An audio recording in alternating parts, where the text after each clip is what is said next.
Retro Hangover is supported via Patreon by listeners like you. We would especially like to thank patrons Lyle McCarnes, Ashton Ruby, Randall Quiggle, Tony G, Katie Quigg, Paul Romalo, Jared Kernop, Raging Demon, and Masked Llama. Your continued engagement and generous donations are deeply appreciated.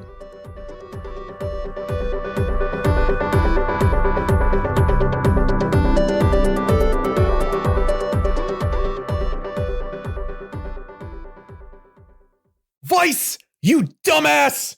You are listening to episode 90 of Retro Hangover.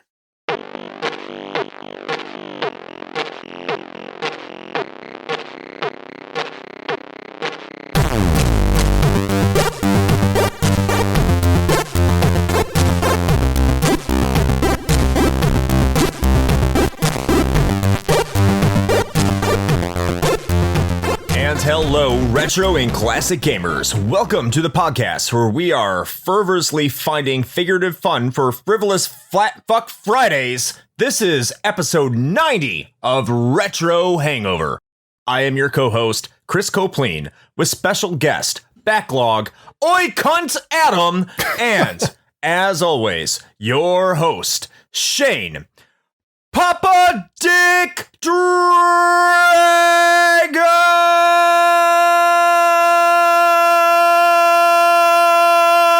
Gestalkoski. I gotta be honest. I think I like that one. I could go with Papa Dick Dragon. I feel that one. We should keep that one. Just Papa Dick Dragon. I like it.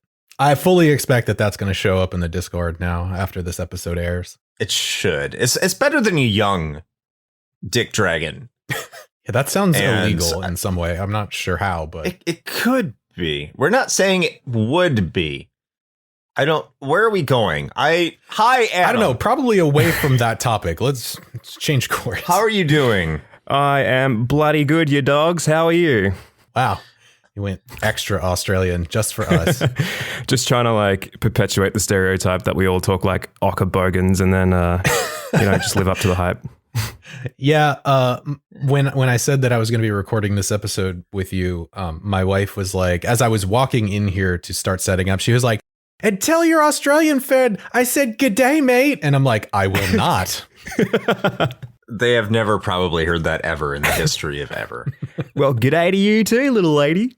Oh, wait, that kind of went somewhere else. You went south.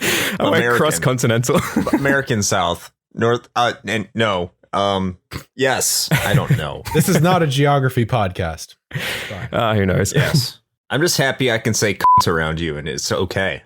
Yeah, we had that discussion not too long ago, how it's a very taboo word in America, but down here it's almost like every second word and it means so many different things. I know, so I'm happy that you're here, Mike. Well, it's bloody good to be here. When you enunciate it so clearly like that, it still just sounds so abrasive. You're just like, indeed, Mike. It's a pleasure, Mike. My good. You're a fantastic to have around. Yep. Oh God, Ashton, please fix this. Good Lord. I'd like to hear some censorship on that, like little beeps to punctuate the comedy.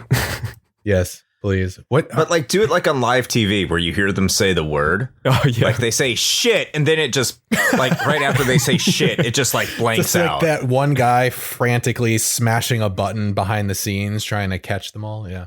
Yeah. I love that. Oh no, this said. Either that or I always like the ones where they beep just like the vowel sound. Like everybody knows what happened, but they're like, we caught it. Good job, everyone. I just love the image of this guy watching live TV with his finger on the button to beep people, and there's just sweat dripping from his forehead, and he's like, "Is it coming? Is it coming?" His desk is just covered in discarded monster cans. Gotta catch it. Anyway. Pleasure to be here. Thank you for having me. Absolutely. This is the fourth time. Well, it's not the fourth time. This is the third time, but there might be a fourth time coming up. You've been pretty regular And I've been on your show quite a bit, so it's really nice to have you on the show, finally, the main one. Yeah, it is very nice. Now I'm not relegated to like the dusty closet episodes where no one's going to hear me. I could be mainstream. Yay. They're going to get for free what they could pay $1 for. Exactly. I thought it was more like, well, he's too much of a loose cannon. We can't really trust him for a main episode just yet, but I've earned my stripes. That's how I'm interpreting it. That's right. There you go. You made it past the vetting stage. So congratulations. Yes. It's clearly we've got such a high bar for quality here.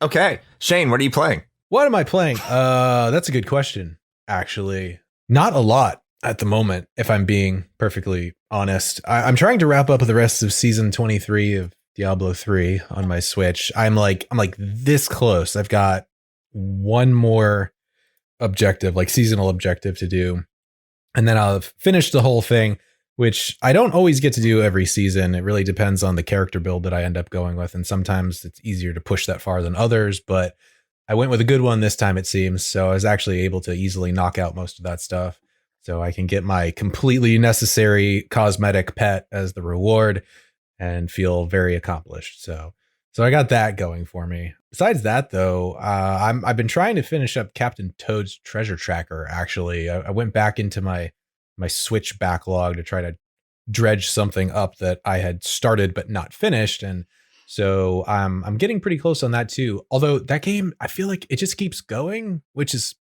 I guess, not a bad thing because I do enjoy it. But I was just like, all right, there's 2 episodes. I'm gonna finish them and I'll be done. And then got that done in relatively short order. And then I was like, congratulations, you've unlocked episode 3. And I was like, oh, all right. I mean, that's cool. All right, fine. Episode 3 was like twice as long as the first 2. So like, all right, well, it's a lot of content, bang for your buck. Cool. So finish that. I got the end credits. And then it was like, congratulations, you unlocked the bonus episodes. I'm like, son of a bitch.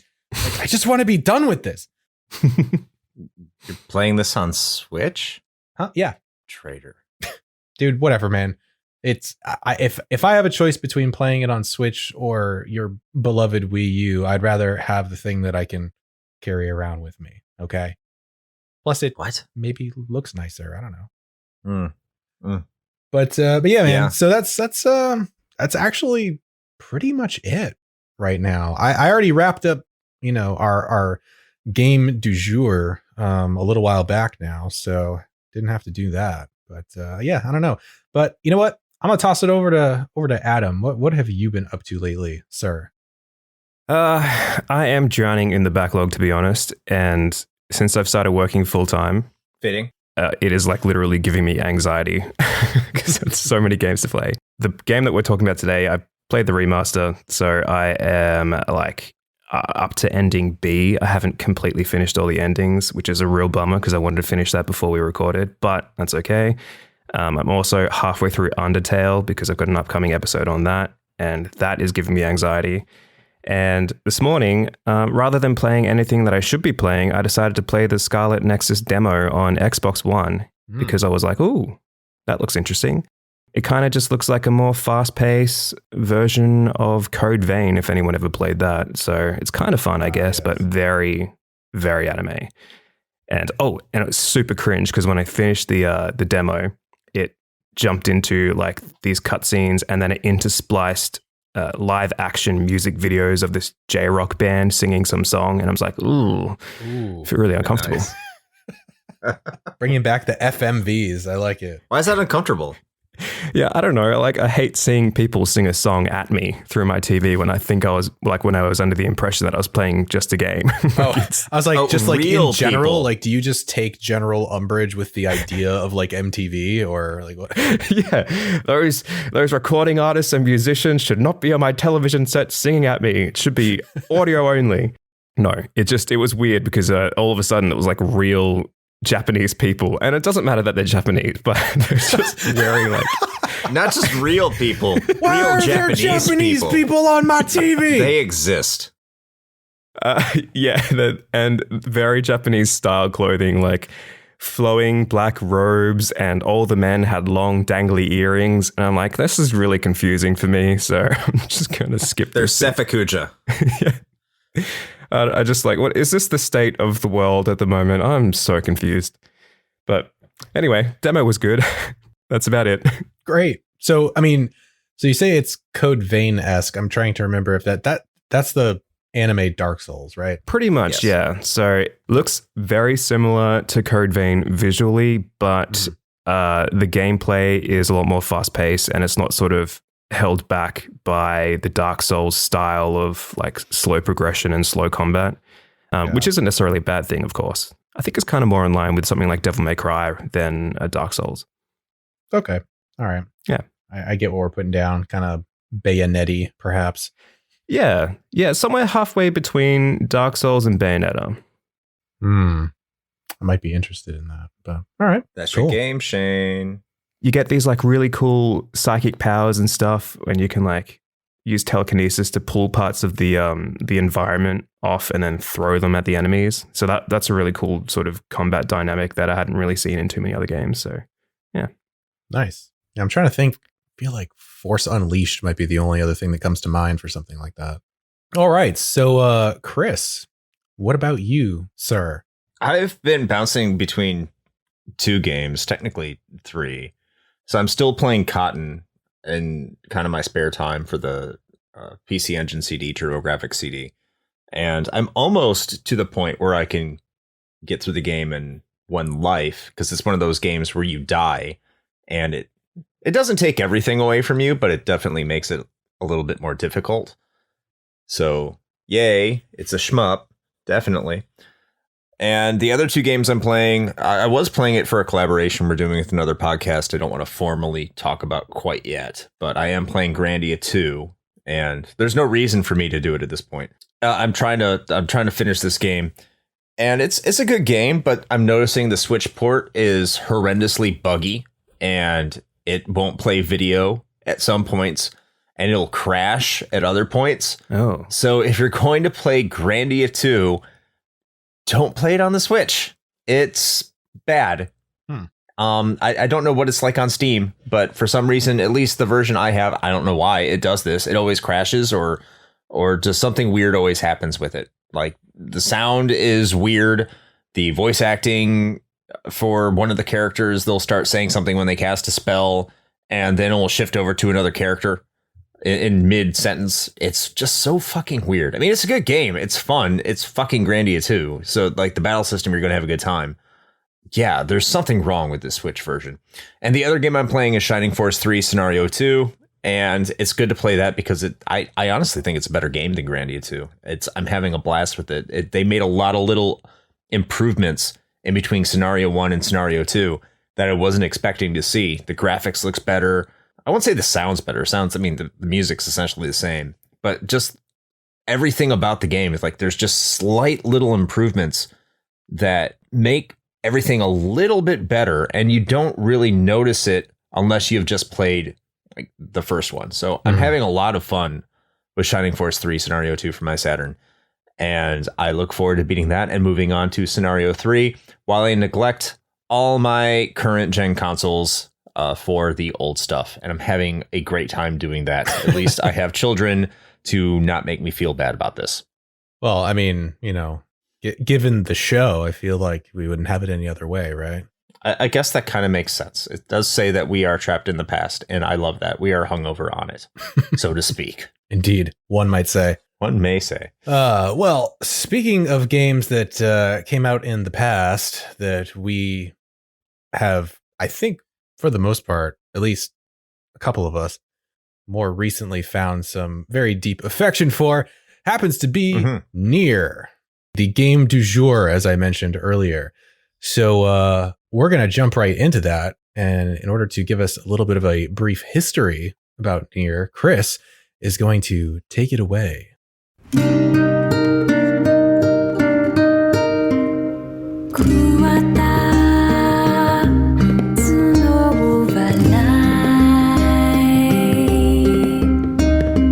Many games eventually earn cult followings, despite a lackluster initial outing. Usually, they're from smaller developers and publishers, and are typically remembered for having all the charm and personality that only such a tight-knit group could authentically pull off. Whether this be awkward-looking graphics, clunky but hilariously unbalanced gameplay, or so bad it's good voice acting. These titles are in every way the B-movies of the gaming industry. But once in a great while, even a AAA game can find itself a spot in the cult classic pantheon. Most of the time, this is a result of either being ahead of its time, flying under the radar of most mainstream gamers, or both. One such title that has now grown into a burgeoning franchise in its own right is NieR.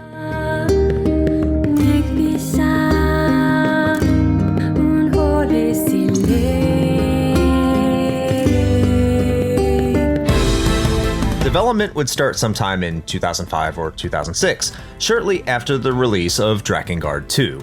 Director Yoko Taro was intent on crafting a third entry in the series, this time for the new PlayStation 3 console. As development continued, however, the focus on the game, being a sequel, would instead shift into being more of a Drakengard spin-off. In conjunction with this change of course, the scope of the game would quickly expand to become a fully fledged and realized title. Developer Kavia would be responsible for the creation of this new project, though unbeknownst to them at the time, it would be their last, with the help of Square Enix, who would also take on publishing duties. The decision was made to create two completely different protagonists in an effort to appeal to equally different regions. Japan received a younger leading man whose mission would be to help his younger sister, while Western audiences would see the world of NieR through the eyes of a middle-aged man desperately trying to save his daughter. Square's hope with having an older protagonist in the West was to attract a more mature audience than what they had garnered with the Kingdom Hearts series. Many gameplay elements found in NieR have their roots in the development team's appreciation of the God of War series. Of note, the team were particularly fond of the unique boss mechanics that set those battles apart from your run-of-the-mill enemy encounters. Initially, NieR was intended to be an Xbox 360 exclusive. The team ultimately changed their minds on this, perhaps because the 360 sold horribly in Japan, and they instead chose to release both versions of the game in Japan, with the 360 version being identical to the Western release. As a result of this late-stage course correction, the Japanese releases needed separate subtitles to differentiate one from another. The version featuring an older main character would be dubbed NieR Gestalt, while NieR Replicant would be the moniker placed on the younger protagonist version.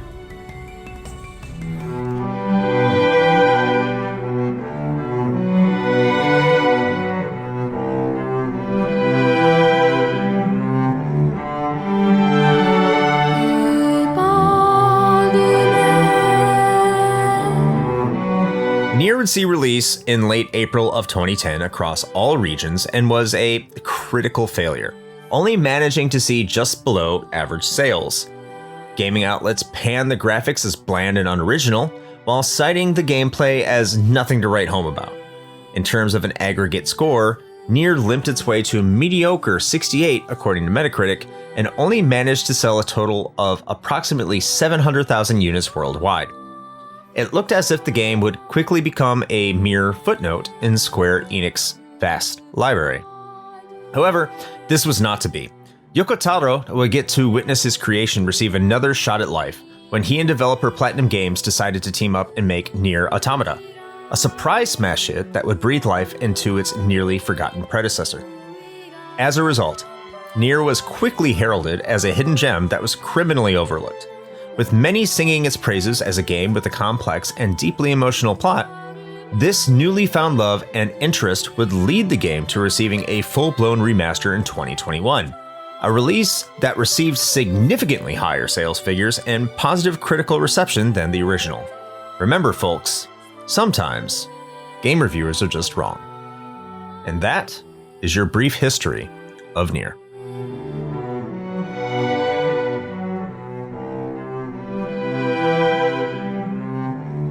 All right, and thank you for that brief history, Chris. I am particularly fond of the not so subtle shot at game reviewers at the end. It's beautiful. Fuck game reviewers. I guess Square Enix just was not paying GameStop enough money to get the 9 out of 10s. I mean, I guess not. And by that, did you mean GameSpot? Same. I don't care because GameStop owns Game Informer, so whatever. I mean, it's fine. I do that all the time too. I swap those around. I'm sure we're not the only ones. Man, all right.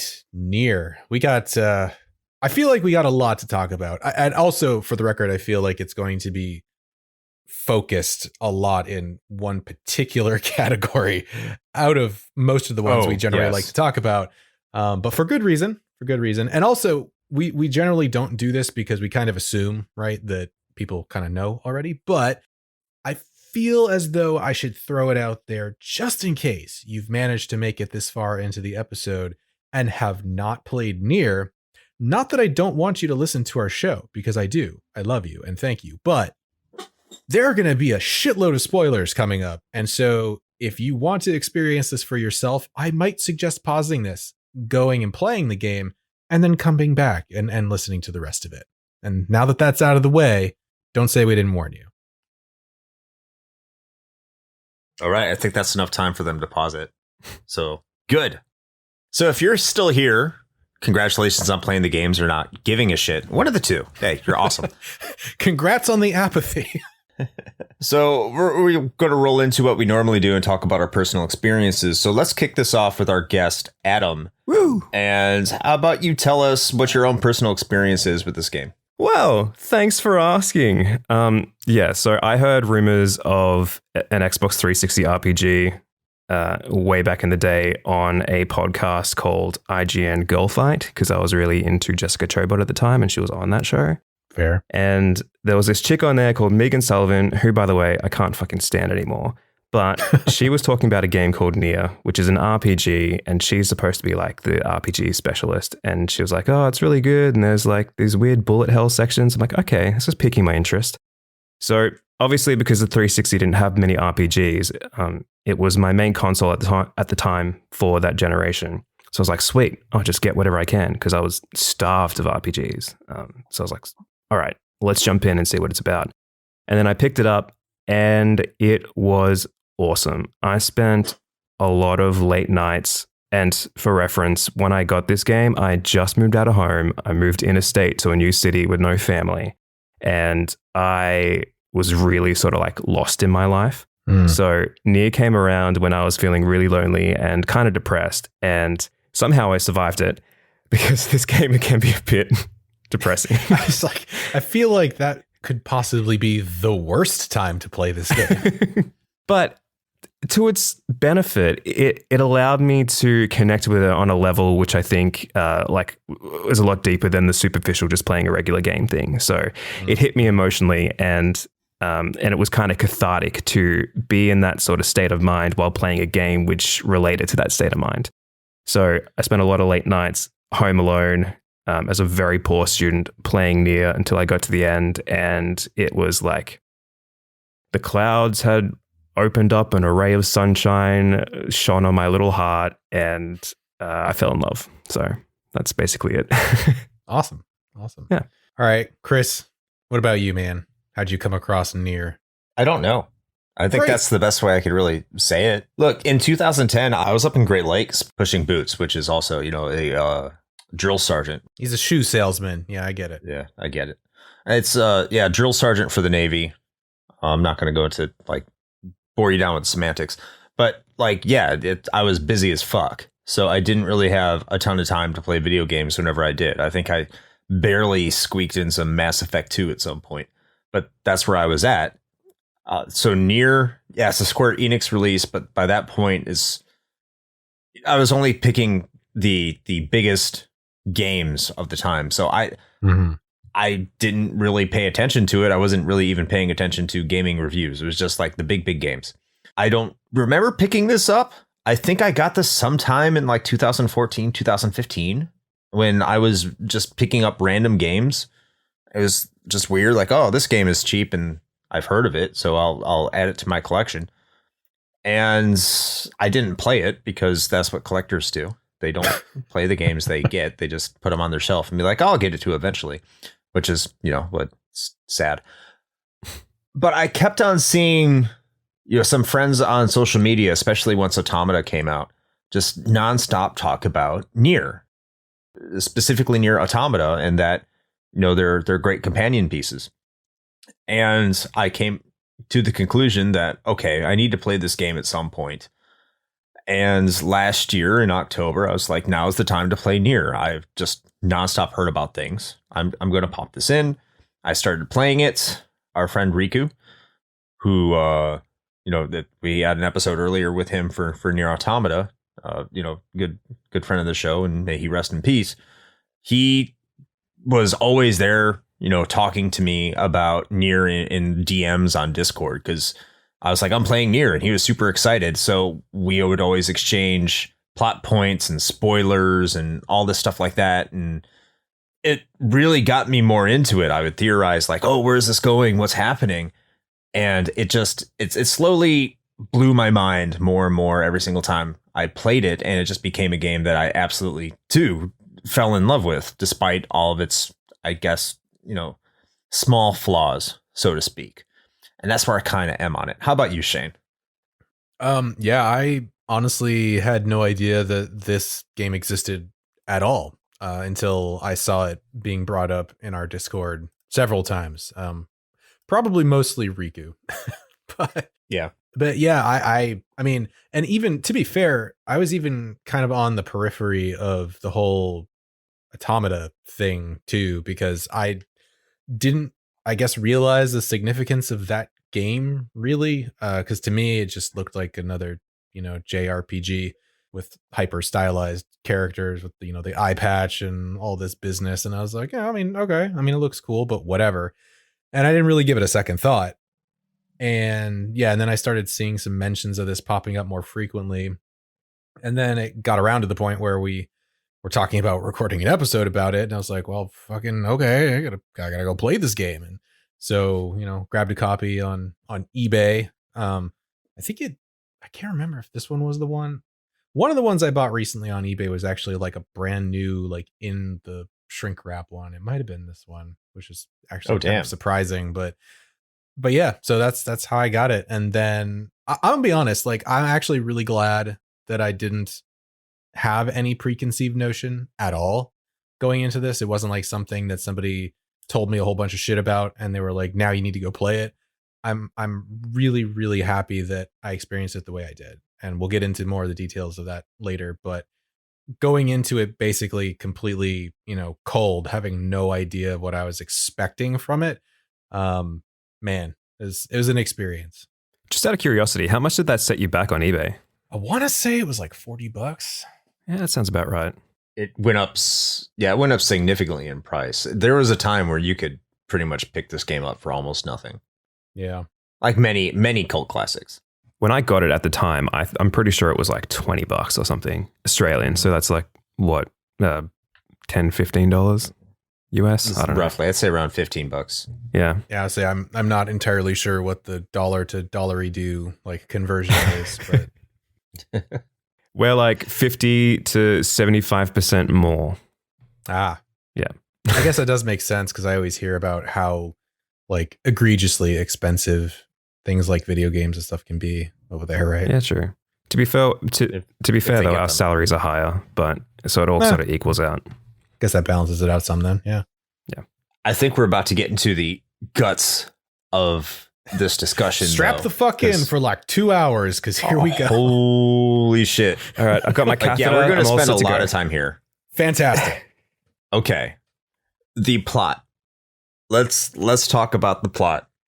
Shane, I think you're just going to get on a roll here. So me and Adam will just kind of sit back and we'll let you go for a bit because I think all of us are just going to just fucking hell. We're just going to talk about this plot ad nauseum. So go for it, Shane.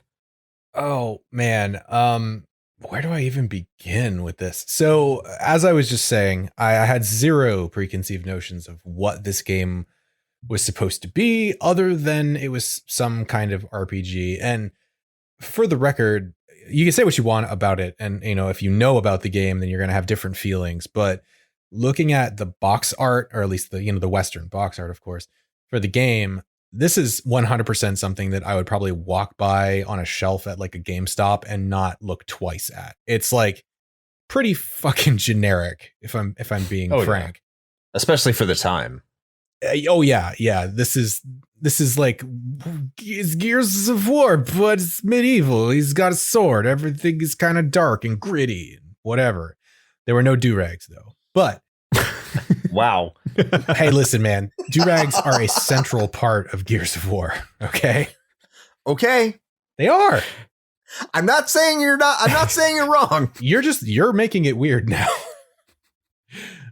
So having said that, going into it, and then the way that the game starts, and for playthrough, number 1, it's really, really straightforward, right? I mean, the plot and the writing are good, I think, in the first playthrough. But it's not something that really kicks into gear and really shows, its stripes, if you will, until you get into the second playthrough. Because the way that I saw it, I kept like expecting more almost, partially because there was a little bit of some hype going on from people like Riku, because he wasn't spoiling anything, but he was like, oh my God, you're playing NieR. That's amazing. And so I had this like, okay, well, something fucking cool is going to happen. All right. And, it's not that it was bad, but for most of the first part of the playthrough, it's like, yeah, all right, this sure is some RPG. There seems like there's some grinding going on. So that's cool. And I'll be honest, in the beginning, and this dovetails a little bit into our discussion later of the sound and whatnot, but I wasn't a fan really of some of the dialogue, specifically for Papa NieR. It took me a while to warm up to him as a character and his dialogue and the delivery of it. I think that completely changed over the course of my playthrough. But in the beginning, I actually was making notes for myself playing through this, specifically for, us recording this episode. And one of the things that I put in a very clear bullet point was like, I fucking hate NieR's dialogue and the way that he's delivering it. And I don't know if I can get over that. But I agree with you, by the way. Oh, yeah. Go ahead. With especially the first half of the game, because there's a midpoint, and I found the very first half of the game very generic, and I was just kind of like, oh, all right, well, we'll go along with this and see what's happening, and it really wasn't wowing me too much. But from the midpoint onwards, then it sort of like got me a lot more excited, and then the second playthrough was where it really hits hard. For the beginning, I was sort of just whelmed. Yeah. That's a pretty Yeah. accurate way of putting it. Yeah. It's kind of one of those things that it unravels slowly, as you kind of get more and more of those plot threads as you're playing through a couple of times. But so, initially there's also this level of sort of confusion of just like, okay, what the hell are shadows? And why was I playing one guy in like a hooded jacket in an abandoned like quickie mart? And now I'm like 1,300 years in the future, but it's all medieval. But he's like the same dude. I don't know what this means. And it was all very confusing. But boy, you hit that midpoint. Oh, yeah. And you go through playthrough 2. Holy shit. That is where I was just like, this game is fucking amazing. I can't believe I've never played this before. Because for the entirety of playthrough number 1, you are just happily trudging along as you would do in just about any other RPG, where you are the protagonist and everything you are doing is just and right. And you have a reason for doing it. And you feel that you are doing the correct thing. And everything that you do is somehow for the betterment of the world in general, or at the very least for the betterment of those immediately around you. You do not question that whatsoever. And I certainly didn't. I was just like, yeah, man, Shadow's bad. And daughter good, must save Yona. Very important. And you don't think twice about any of it, really. And then you get through the second playthrough and you do all of the same things again. But this time you start getting extra cutscenes out of nowhere. you start seeing it from the perspective of the shadows and the creatures Shades. that you are just mercilessly slaughtering. And you suddenly question every single thing you have ever done up until that point. It's like that GIF meme of just like, are we the baddies? I think we are. But at the same point, it's not like who you're fighting against is, they're pure either. And that's some of the things I found in the research for this is that Yoko Taro was trying to base a lot of what this game was off of the events that were happening around 2005, 2006, which, a lot of our listeners will remember was very tumultuous in terms of like foreign relations, right? Mm-hmm. When you talk about terrorism and the war on terror and everything that was going on there. And there's always a saying that one man's terrorist is another man's freedom fighter. So he used that mentality in order to develop the plot for this game. Yeah, sure, the shades are bad to you and your collective, but you are bad to the shades and their collective. And most of the time in games like this, it's just bad is bad and good is good, and good will triumph over evil. And it doesn't really give too much of a shit about the perspective, or doesn't put it in the same way that NieR does. Yeah, sometimes it tries to do this moral relativism, but it doesn't really convey it. It's like at the end of the day, yes, there is moral relativism, but this person who is bad, your enemy, your opponent, your adversary, when you boil it down, they are still bad. NieR takes that, flips it on its head, and makes you think about different things. And that's just because your enemies speak. And when you're fighting them in the first playthrough, and there are drips that you see through the side quests. One of the most notable ones is when you go into the town and one of the NPCs through the side quests that you get in the village that NieR starts in. And there's a multitude of villages. I think only 2 give you side quests. But the first one, the one where NieR lives, they're like, hey, my daughter is playing with a shade. Go kill it. Yeah. And NieR's like, there's no way a shade could have the cognitive ability of being a friend with a human being. You also see a lot of that too with the Aerie. They start to plant seeds that not all is what it seems. And you're like, okay, I don't completely understand this, or at least the way it's written, right? I don't completely understand where they're going with this, but I'm intrigued. And the second playthrough fully delivers on those seeds that have already been planted, not the gardening. And we'll touch on that later because that, yeah. Oh my God. But it definitely delivers because you start to see their perspectives. You start to see what they're thinking and they're feeling. And then things start tying together, what you're fighting, how you're fighting it. And there's parts of this game, specifically, if you love animals, you're going to cry your eyeballs out. If you have children, you're going to cry your eyeballs out because this is one of those games that just it finds a way to punch you in the gut emotionally and then just repeatedly delivers more and more punches because it just doesn't give a shit. It's saying this is how things are.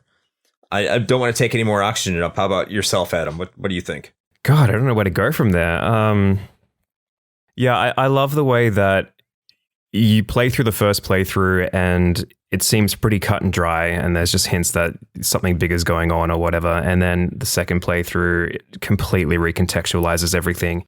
I love that. And for the record, the Aerie, fuck those guys. I don't give a shit that they died. They were just sitting there, miserable bastards in their little huts by themselves waiting to die. That's not living. I think Emil did them a favor. They came out and then you kill them. Though they were trying to trap you. That's not definitive. It certainly felt that way. Yeah, it felt like an ambush. Yeah, I'm sure some were. Yeah, some were, but at the same, we could debate that for hours on end. Yeah, I say you could go either way with that discussion. Either way, the people living in the Aerie, I was not upset when they died, and I would have defended my boy Emil for killing them, even though it was an accident. Yeah, the story-wise, like there's just so many different plot elements to consider. Like it sort of like shatters off into all these side stories. Like you get Facade, you get the junkyard, and each place that you go to has a specific story related to it. And it does tie in with the main plot, but they're all sort of standalone in their own way. And it's just like these little snippets or vignettes of the world seen from different perspectives. And I just love like the variety of stories that you're exposed to, from like Seafront to Gideon losing his fucking mind over a total misunderstanding. Yeah, that was actually one of the ones that immediately comes to mind for me. There are very few experiences in gaming that I can think of that match that, at least for me. The Junk Heap was basically the first place I sort of chose to go once you kind of get that choice during the second playthrough. And so that was really the first like entry point for me into, to your point, kind of how things were being recontextualized. And so rolling up in there and then getting the whole story of like the child Shade and how he, you know, befriends the robot, and they have this like really great thing going on, and they're talking about leaving and seeing the world, which by the way is an interestingly common thread through a lot of these plots about wanting to go and see the rest of the world. And then you just go roll up in there in your righteous indignation and just slaughter them. And I'm just like, oh my God, it changes your perspective on your character, on the protagonist completely. And it's not that you think he's bad necessarily, because I think, kind of alluding to what Chris said earlier, no one is truly bad or particularly good. Everyone just kind of settles in this very, very gray moral area. Yeah. Much like life in general. And it just, oh man, that like threw me so hard seeing that happening. It's crazy. I love that the NieR himself is well-intentioned, and that makes the tragedy of what he's doing hit even harder, because he thinks from his perspective that he's just helping the people that live in the villages around him. He's helping Gideon, well, not necessarily get his revenge, but there's a shade, and he believes that getting rid of the shades is what will help him get Yona back. And so from his perspective, he's doing the right thing and he's well-intentioned. He's just really ignorant. And then when you find out that what he's actually doing from the Shade's perspective is evil or, you know, really bad, it just adds like that extra gut punch to, yeah, we're kind of the bad guy, but we didn't really mean to be the bad guy, which kind of makes it a little bit worse, at least for me. Yeah, well, that's like, one of you mentioned it, I think it was Chris, or talking about some of the side quests, and the one about the child playing with the Shade or whatever, and NieR's initial response to that. And I find it interesting because you can see this evolution of his character over the 5-ish years or so that elapse, where kind of in the beginning there, he's incredulous, right? He's just like, there's what? No, Shades aren't capable of rational thought. That's crazy. There's no way that's happening. And then the further you get, he eventually gets to a point where he has, and of course I'm paraphrasing, but he has some dialogue in there where he basically just says like, I really actually don't give a shit if they are capable of rational thought or any of that, because they are the things standing in the way of me getting my daughter back. So I just don't care. And that evolution from where he started to just this complete obsession with his single-minded goal at the expense of just about everything else is intense. He's 9S. Yeah. Yeah. But I thought you were going to expand on that. Yeah, not for this episode. Go listen to the NieR Automata episode after you play that game, of course, unless you don't give a shit about spoilers. But, just in case you haven't played the game, there is some ground level things I do need to establish, because I think we're talking about this as we've all have played the game. So in case you're lost, right, the foundational plot is that you, the main character, also colloquially known as NieR, because you can name him at the beginning of the game, is essentially trying to take care of his daughter. In the first half of the game, he's trying to save her from a sickness, and the second half of the game, he's trying to save her from, the Shades, the Shadow Lord who has abducted her. And there's a 5-year gap at a point where you go from the beginning of the game to the second half of the game. So just in case you've never played it, that's kind of what's going on, or you never intend to play it, because if you're still here, I'm going to assume that. But yeah, like when you were talking about the fight with Beefy and kind of like the relative point that they're dealing with each other, you see that the greatest barrier between the people, or I guess, the plot reveal that I'm just going to call them replicants. Yeah. The replicants and the shades, or the gestalts, is they can't understand each other. Because when you're fighting against Beepy and the child shade, who I can't remember the name of, they're not necessarily trying to fight back. They're trying to escape. Right. And that's why the robot tries to go up into the roof. He's trying to break a hole in the roof so him and the child shade, like Beepy and the child shade, can escape the battle so they don't die. And when you start to put this all together, like the wolf fight, he's not fighting you because he's trying to kill everyone in the village. He's trying to maintain the survival for the wolves, but they can't communicate. So because there's no communication, they can't understand each other. They just think of everything as aggression. And it makes this never ending loop where one person is going to win, or one side's going to win and the other is going to lose. And you always end up on the side that's going to win without understanding why you're experiencing all this aggression. And every single time that happened, even right off the get, where you have the bosses Hansel and Gretel, which are the first boss you face in the game in order to get your book, Grimoire Weiss, who is this book that promises everything to NieR, that he's going to take care of Yona and make sure that she's fine. Like, you fight them, you don't think anything about it. And then you find the same boss. You fight the same boss on the second playthrough. Of course, you don't understand her. And the only reason that the shade is fighting you again is because it found a will to live through the child shades that are defenseless. So she's standing up for the defenseless and sees you as the aggressive threat. You don't see that in games that often. And when you do, it's not nearly as well. That's a terrible pun, not intended. It's not as well delivered as what you get in NieR. No, absolutely not. And the fact that this game made me, as the player, question what I was doing is something that is notable. Like, there were many times in the second playthrough, particularly these boss fights, where you get a lot of that buildup that you didn't have before, with those, extra scenes and whatnot, kind of filling in their half of the story before you ultimately face off against them. I actually set the controller down a couple of times during the boss fight, and I was just like, I don't want to fight him. Like, can I just choose not to fight? Like, I don't want to do this. And that, 'cause that's how the game made me feel about what I was doing. And on some level, I almost feel like it's a commentary about video games just in general, because we automatically assume that we just need to mow down everything in sight, because that's generally always the objective, and we are justified in doing so, and we never think twice about it. And the fact that this made me, as a person, sit and say, I don't want to do this, is mind-blowing to me. And we saw a lot of games like this around this time. Shadow of the Colossus does this.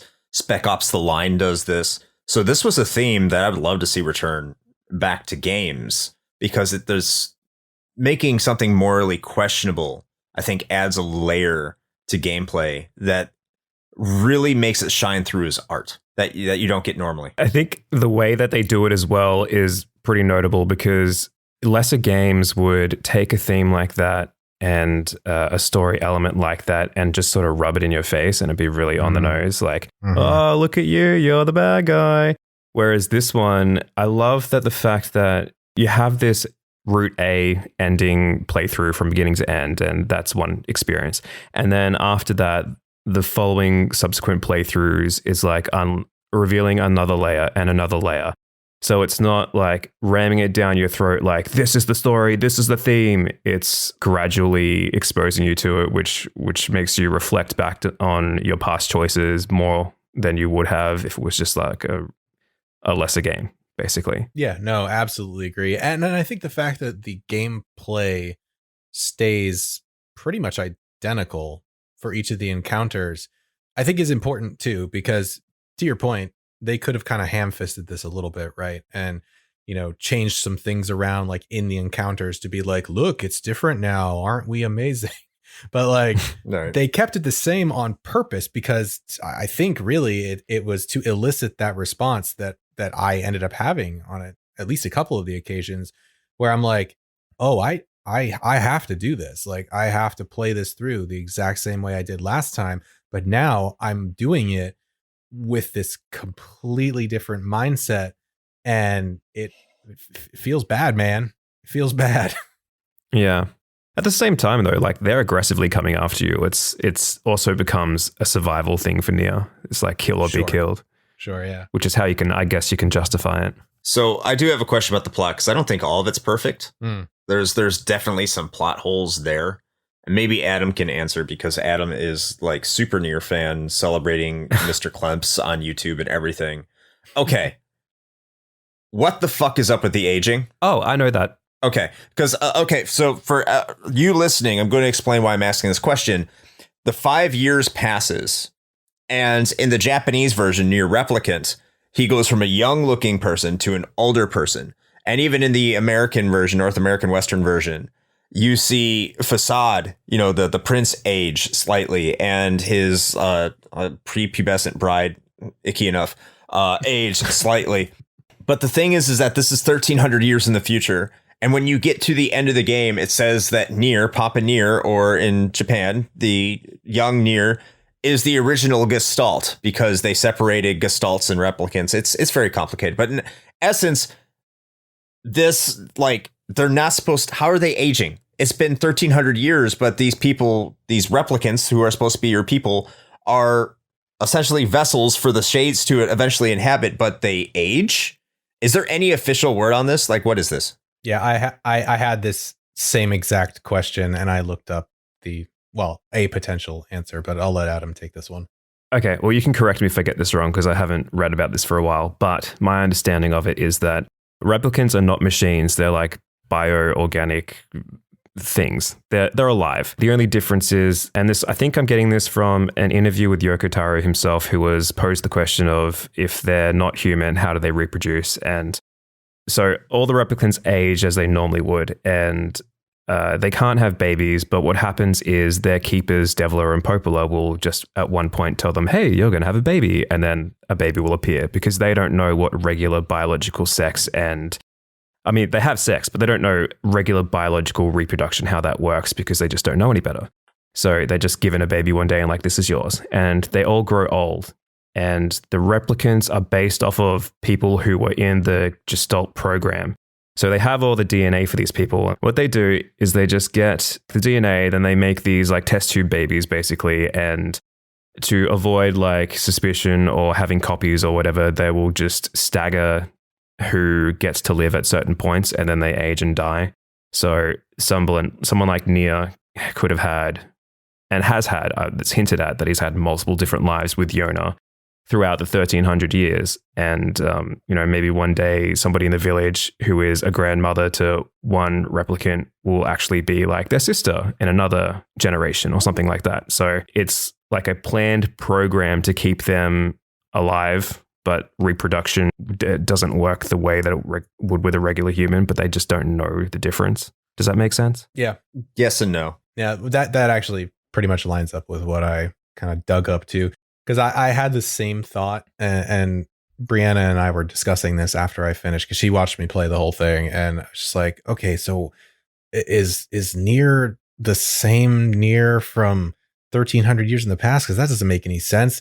And how does this all work? And yeah, that's more or less the gist of what I found as far as an answer goes. And for something that wasn't explicitly outlined in the game, I feel like that fills in things enough. For me, anyway. Yeah. Oh, in regards to that as well. So the whole thing about the game starting off with a NieR and Yona 1,300 years in the past, I never really batted an eyelid to that because I just kind of assumed that the future NieR and Yona were some sort of like cosmic reincarnation of their past lives kind of thing. And I just didn't think anything else about it until the whole Shadow Lord thing was revealed. Yeah. I mean, I think that's kind of where my brain went also. Yeah. Even if I didn't necessarily acknowledge it as such. But yeah, for sure. I still don't think that opening makes any lick of sense anyway. It's a set piece. It doesn't make any fucking sense. Yes, it does. Well, it introduces you to the original human versions of NieR and Yona. But he's the original Gestalt. Right. I guess he's the only replicant there fighting the shades. Okay. He's not a replicant at that time. He's not a replicant at that point. They are 100% legitimate human. So how is he the original Gestalt when he's fighting shades? No, he becomes the original Gestalt. So he touches Grimoire Noir, and that's like what turns him into a Gestalt. So he's human at that point, and then later becomes the entire, like, he's the Shadow Lord. So those specific parts of the plot are not the strong points. Well, I'll just say no, that. They're not, because those are things that are technically, and this is where things I think get into like fan theory territory. So people can keep me honest if I'm saying some weird shit. But from what I saw digging into trying to find answers to the background of this whole thing, this is where it kind of ties into Drakengard, right? Which I had no idea that was even connected.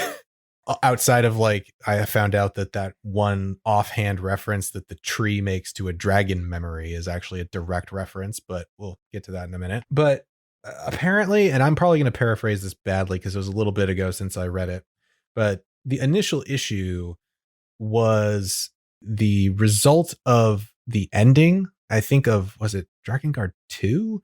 Where Drakengard 1. Was it The 1? original. Okay. Yeah. Where they like end up showing up in modern day Tokyo. Yep. Yeah. And so the resulting quite literal fallout from that was basically this, sort of disease or whatever that started infecting everybody. It was like spores or something from the creature. And it turned them into these like salt creatures or something akin to that. And so, the world governments were trying to figure out a solution to this. And I think as a byproduct of like the crossing of dimensions or whatever, like magic was also introduced into the quote unquote like real world or whatever. So they devised this whole Gestalt program to try to basically preserve humanity long enough so that they could figure out a solution to this other issue.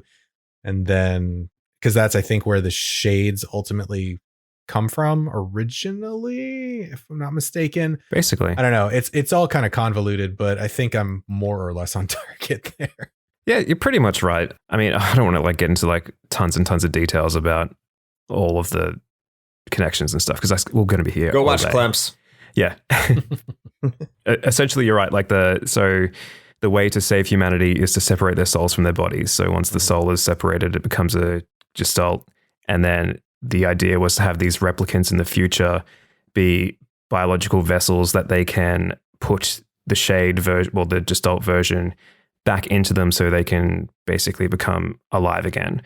But the problem was that replicants became sentient and gained their own souls. So the Gestalts whose replicants had souls and gained sentience could not get back into them, which caused them to corrupt and become shades, basically, I think. It's very complicated.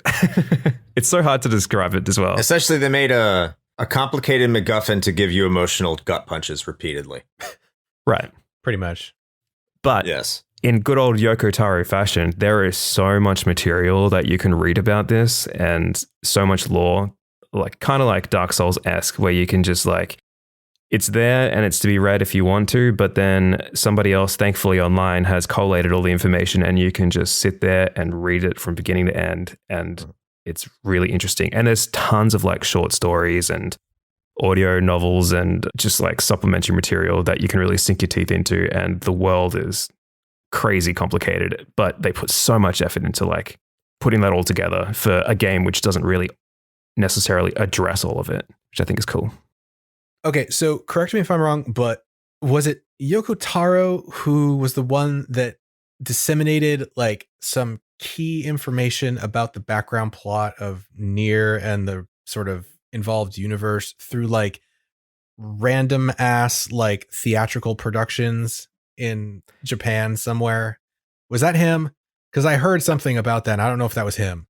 That is for NieR Automata. So he expanded the universe of that. But he did do that. Yes, he did. Yeah.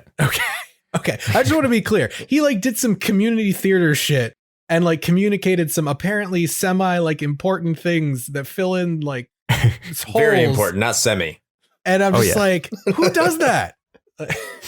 It's like Yoko the Taro. most eccentric thing, but I love it. I know, he's such an artist. And I use artist in a sort of derogatory way. Like those wankers when you're in university and they're like, oh, I'm an artist. I'm going to do something kooky. It kind of reminds me of that, but in a lovable, acceptable way. I don't know. I'm going to make a giant plot hole and I'm going to address it in community theater. Wait, what? Like, I mean, I'm like, listen, man, are you asking me to track down some like bootleg video of your community theater production so I can understand what is going on in your game universe? Precisely. It's dedication. Kind of gives me like Final Fantasy 15 vibes, with like the movie and the anime. Oh, yeah. Yeah, but they put production into that. Not true.